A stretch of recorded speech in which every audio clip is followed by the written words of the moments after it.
Αυτό που βλέπεις στην οθόνη είναι ένα εθνικό έγκλημα με τη σφραγίδα της κυβέρνησης. Και δεν θα ακούσεις ειδήσεις να σου λένε γι' αυτό.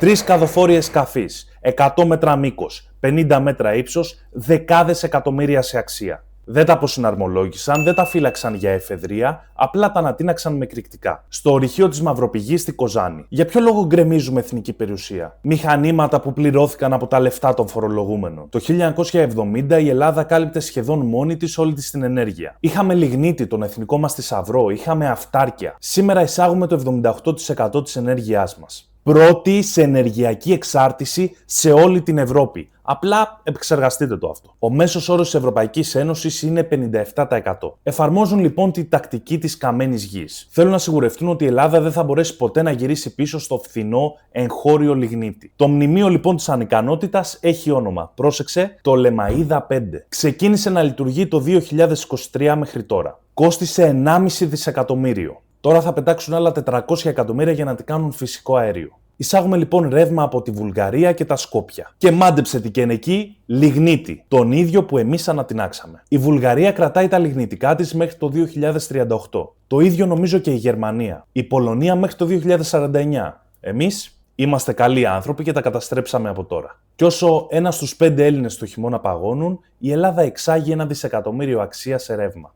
18% των οικοκυριών σε ενεργειακή φτώχεια. 4η ακριβότερη ενέργεια σε όλη την Ευρωπαϊκή Ένωση. Ποιος κερδίζει? 4-5 ολιγάρχες. Ένα καρτέλ. Σβήνουν την εγχώρια παραγωγή για να γίνουμε μόνιμοι πελάτες. Η ενέργεια δεν είναι εμπόρευμα, είναι εθνική κυριαρχία. Βλέπουμε τη χώρα μας σε πραγματικό χρόνο να σβήνει τα φώτα της.